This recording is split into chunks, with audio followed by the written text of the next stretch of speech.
Today I'm gonna talk about the Quantify feature. This is helpful to analyze duration, costs, and resource allocation, resource utilization of a process.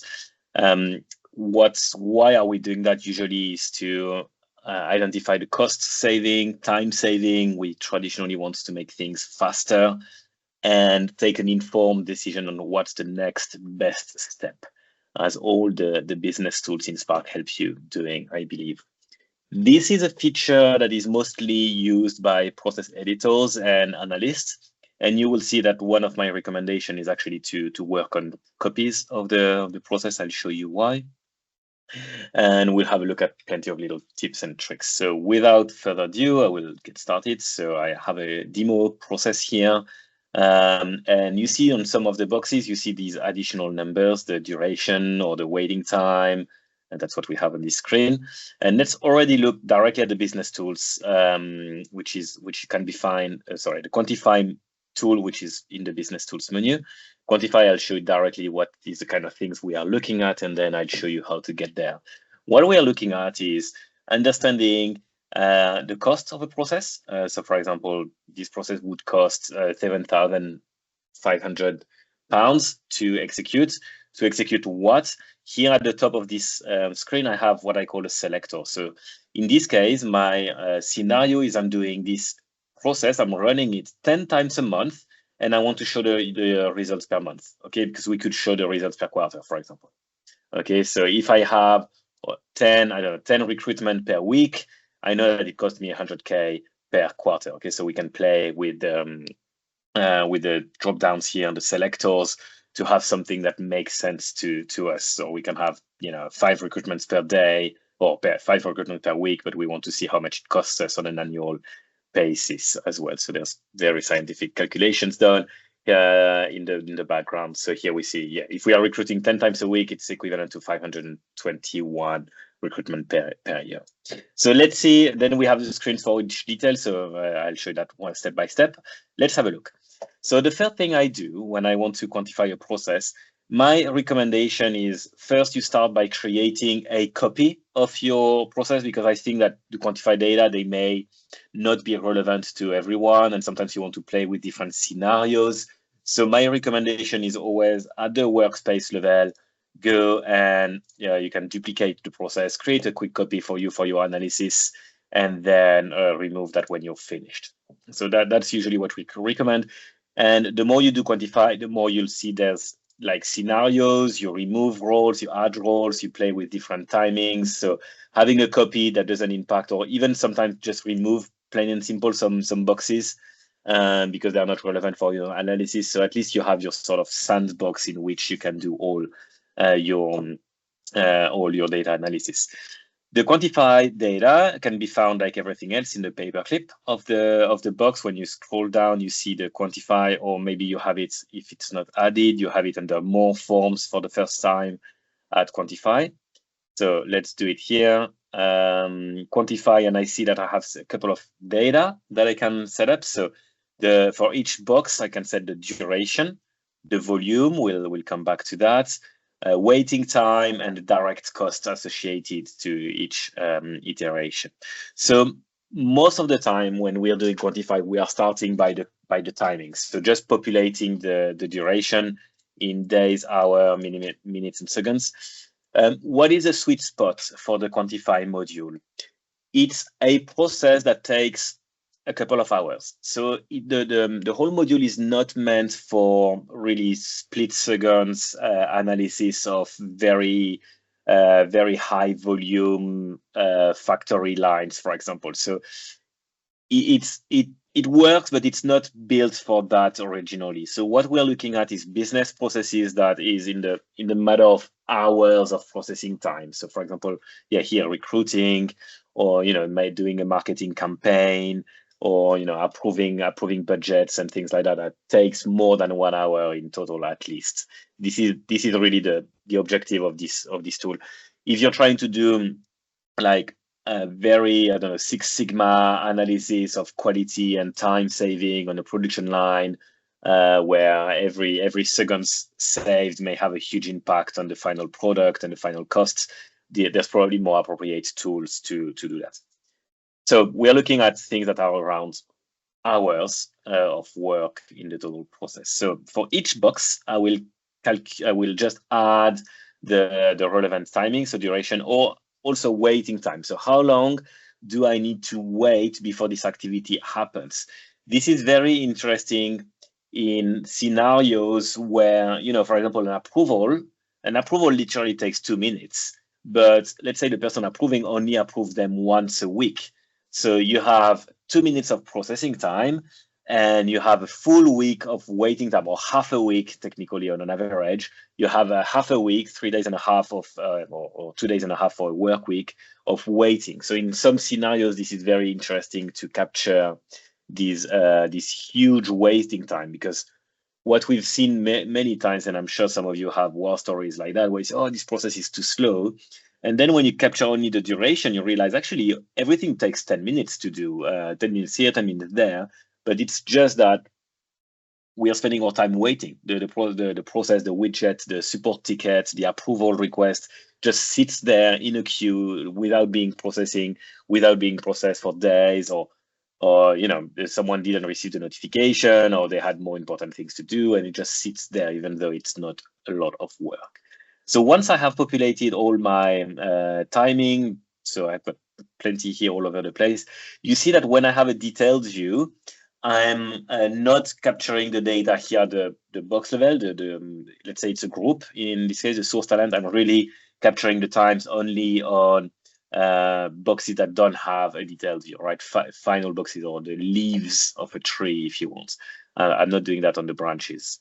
Okay, so I have captured already for you all the duration. So let's go now in the Quantify menu, and I show you the costs. So we have total processing time close to 9,000 hours. Again, it's for 10 times a week, and I'm showing the results per year. Let's do per week. Maybe a bit easier to grasp. Sorry, duration. So now when I'm going to the duration module, I have a bit more time, more information. So I have my lead time, which is the total time, which is the sum of the processing time and the waiting time. And you see here, that illustrates what I was saying earlier. If we look at the lead time chart, the green part, which is the actual time processing things, is like almost invisible. We are spending all our time, this process spends all its time just in sitting around, and widgets are waiting for something to happen. Sometimes 4,700 hours doesn't really talk to us. So in the config menu on the right-hand side, you can display human readable time. So if I click here and save, so it's 6 months and 1 week. So I see that I'm creating a problem here, right? So every week I'm creating more than 1 week worth of work. So there's really no way this process will be sustainable in the longer term. And if I just look at the processing time, there's 1 week and 3 hours worth of work every week. So there's something wrong that we see in this process already. Just looking at the time I'm creating, it takes me more time to process than there is days in the week. Now what we can also do is a real work day. So that will become very, very aggressive.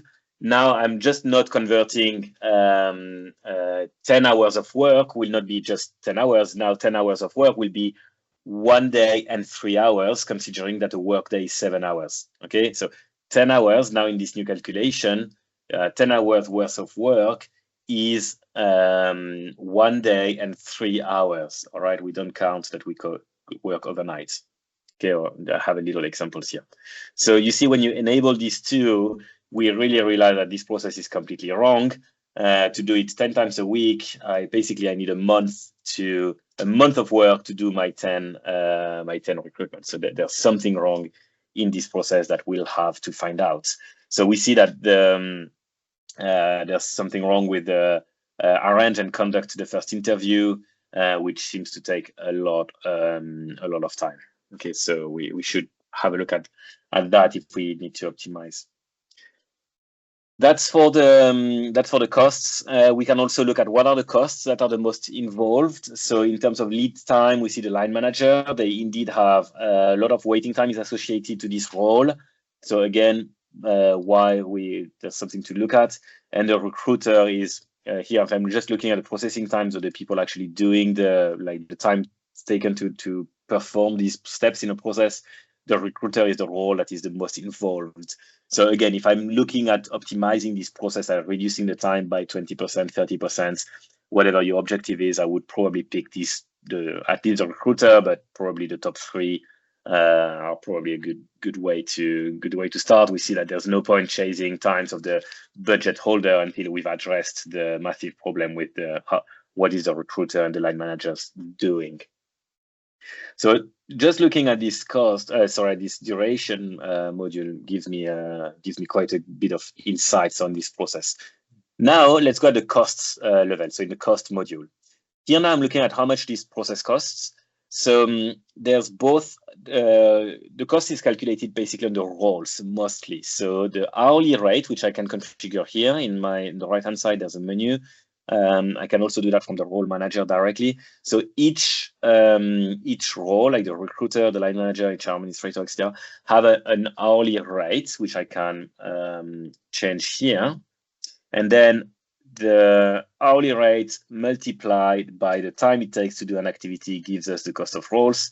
The fixed costs is just multiplying the number of times an activity happens. All right, so here there's a fixed cost of 10 somewhere, probably because I'm doing it 10 times per week. So there's a fixed cost of 10 somewhere.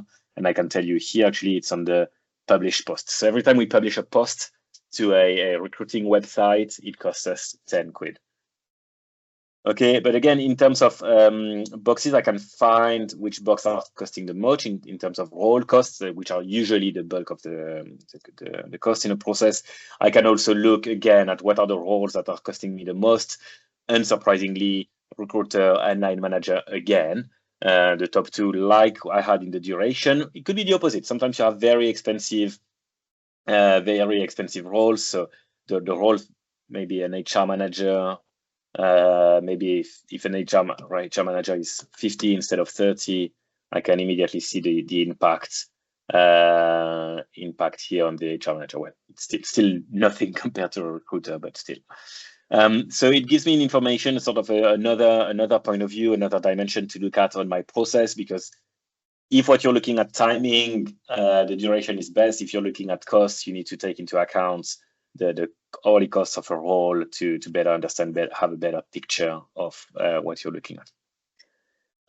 Now the third menu that we will look at, and sorry, I wanted to check if I saw the candidate here. So that's something I wanted to highlight again.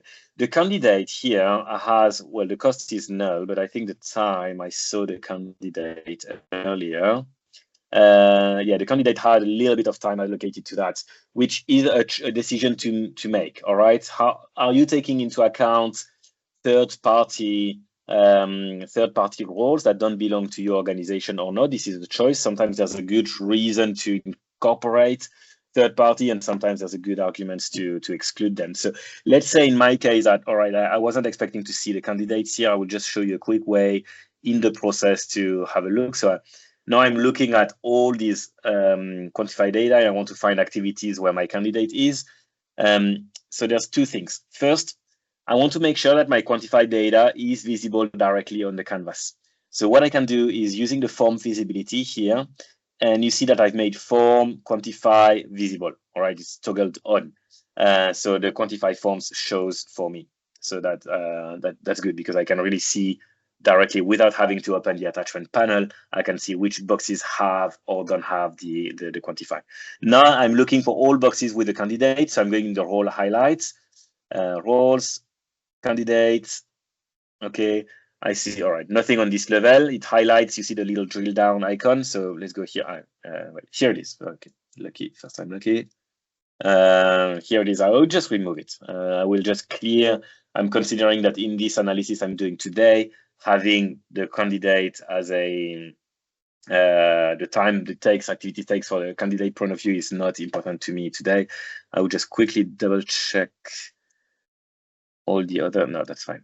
Okay, so now let's go back to Quantify. Duration, candidate should disappear. Yeah, it's not there anymore, fine. And costs as well. All right, now let's look at one of the way of identifying bottlenecks with the full-time equivalent simulation. So here, what we are looking at now is the iterations that are possible to run my process. So let's say we are running it once a week. Okay, so when I run my process once a week, I see that I'm already over capacity. Okay, the orange dots shows me how many FTE I'm sorry, no, I'm good. Sorry, 6.4. I can do 6.4. What it tells me here is that I can do 6.4 iterations per week before reaching my my limit. So I have 2 recruiters available. I have 1 line manager, 1 HR manager, 1 HR administrator, 1 budget holder. But what I require to execute this process is much lower. All right, what I need is 0.1. So I can basically increase my capacity until I find the sweet spot, until basically the blue bar here is the difference between the blue dot and the orange square. Okay, so I can try the goal is to have basically no blue bar at all. It's the orange square and the blue dots are the same. Okay, my process is completely optimized for the number of iterations that I'm looking at. Okay, so now we see that we are about to reach a bottleneck. Okay, so I'm doing 6 iterations, and when I'm going to 7, all right, now it goes into negative territory. So I don't have enough recruiter, or I don't have enough line manager time available in order to satisfy this process. I looked at the answer here manually by doing research by that, but the answer was here. 6.4 recruitments per week is what I can absorb. Is what I can absorb with my current FTE setup. Now we see that if I double, so here let's say the line managers, instead of having just 1 line manager or FTE, I have 2. Suddenly I'm changing and I still don't have enough hiring manager. I need to add another. Sorry, which one was it? Recruiter. I need to add another recruiter. I need another recruiter. I need 3 recruiter maybe. Now by adding a 3rd recruiter, I can do much more recruitment. I can almost go up to 10 recruitments per week. So this tool really helps me finding the sweet spot in terms of resource utilization. Here, because I'm doing 7 and I actually have the capacity to do 9, I can essentially save on the hourly rate. I can essentially save 8,000 per week, which is not insignificant because the recruiters are quite expensive. So this extra capacity that I'm paying for all these roles, these blue bars, they represent £8,000 a week. So I always find it fascinating to see the numbers, because they grow very, very quickly when you think about the hourly rates multiplied by 7 per week, multiplied by the time they spend not doing the work. So this is a very fascinating tools, and we have some customers that have done some very good case studies around that, looking at scenarios, costing scenarios for, okay, what if we automate typically? What if we automate a process? What if we replace this activity with another where it takes half the time, or we don't need this expensive resource to spend all this time? So plenty of scenarios that can be done. That's another argument for doing copies of a process, is that you can keep these processes, set something up, and then go to another process and set another scenario, and then keep going. In my case, and yeah, just to finish that, traditionally our customers, what they do, they have all the numbers here in Spark, but if it's create a presentation for other stakeholders, we'll take all these numbers and create a visualization in PowerPoint, comparing the scenarios. Everything I showed you here was at the single process level, so I was just in my Quantify process. This can also be done at the workspace level for several processes at once. So if I'm going to the I'm back at the workspace level. You see my cards of processes. If I'm going to quantify here, I can select the processing scope. So as usual in the business tools, if nothing is selected, it takes the entire workspace, which is very often not really desired. There's no point in quantifying the entire workspace. So what you can do is change the process scope and then select a couple, one, two or more processes that are relevant for your analysis. Be careful of the timelines of your processes. Like, what is it that you're measuring? I had this process with a customer where they were mapping like unloading, so scheduling the unloading of trucks and then the actual unloading of the trucks. It was in the same process. And we had a really hard time quantifying it because the scheduling is actually done once a day, but the unloading of the trucks is done like all the time, continuously. So when we were doing 2 iterations, it wasn't working because what was it? 2 iterations of scheduling, the trucks in which bay they had to arrive, if they needed fridge and special equipment and whatnot, or were we iterating on the number of trucks arriving at the dock? So we split the process in 2. We had the unloading that we quantified in one way, and then we had the actual unloading, the scheduling that we quantified in one way, and the unloading that we quantified in another way, and we had 2 different time frames. All right, that wasn't, one iteration wasn't meaning the same in both cases. So careful about that. So here, back at the workspace level, so I can select one or more process. Here I'm doing at the workspace level, but with just only one processing scope, the same I demoed earlier. The benefit of doing at this level is that I can have the box scope. So I will show you in a sec what it means. Now, when I'm doing my quantification, I will just remove the highlights for now. I don't need them anymore. We can have several scenarios or things that we want to include or exclude in a process. So where did I do it? Here. So let's do it live. What I will do is I will add some custom fields to my process. So review succession plan and role move options. Let's say there's an improvements opportunity, technology, just for the matter of the demo, manage mobility and secondments. Let's say also there's an improvement opportunity in terms of I don't know, process. And here request temporary staff just for the another improvement opportunity in technology. Okay, so I sort of tagged my boxes with a custom field. Again, I can use the forms visibility here to ensure that all the improvement opportunity are shown directly on the box. So now I have my box, the roles, the improvement opportunity, the quantify. So I have all the data very, very visual directly on the canvas. Okay. Now, back to my workspace, back to Quantify. The benefits I have of doing Quantify at the workspace level is this ability to filter at the box level. So now I only want to show the time, the duration for the boxes with an improvement opportunity. So let's go here in duration. So if I take, okay, I have 9 hours worth of work today, as we are here, of boxes that have an improvements opportunity identified. Okay, interesting data point, right? That's something I should keep it somewhere, because when I do a second iteration of my process, when I start reallocating the new duration, the new box, maybe the box goes away completely because it's been automated 100%. So it's virtually instantaneous instead of taking someone's time. I can have a look at it.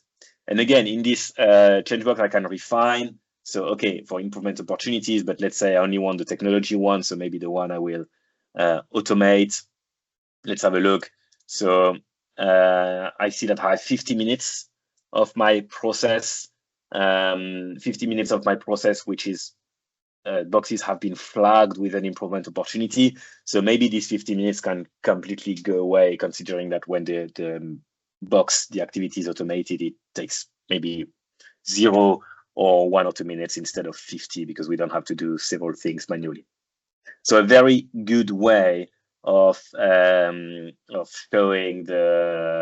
showing and measuring the opportunities that we have in terms of costs, in terms of times. And what I always say, it's very hard to measure, but when we are automating activities, we often increase the quality because it needs more rules to work in the system. So, and we don't exchange Excel files per email. Essentially, we have maybe a central database, which is a bit more governed and controlled with access rights and harder to make mistakes and easier to trace all the changes that have been done over time. So yeah, that's the benefit of the Quantify at Quantify the workspace level is this additional filtering that we have here. Good. I'm just checking my checklist if I showed you everything I wanted. So, but I will just go back to my process. Couple of things to remember when quantifying a process. So, first tip: don't do Quantify on your live process that is meant to be published to end users. I would do it on a copy. Allowing you to, like I did, like maybe removing what I could have done. I've removed quantifying the candidate, but because I'm working on a copy, I could have just cleared the candidate box altogether. I'm working on a sandbox.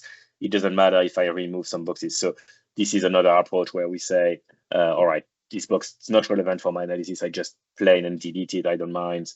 It's not important. So create copies of your processes for different scenarios. Capture the quantified data in the box without detailed views, so always at the actual work, let's say, the more granular piece of activity boxes, not where you have drilled down, because otherwise it will be counted twice. And last thing is that you can do some sort of filtering within a process using the custom fields as marker, as tags, labels on a given box for filtering.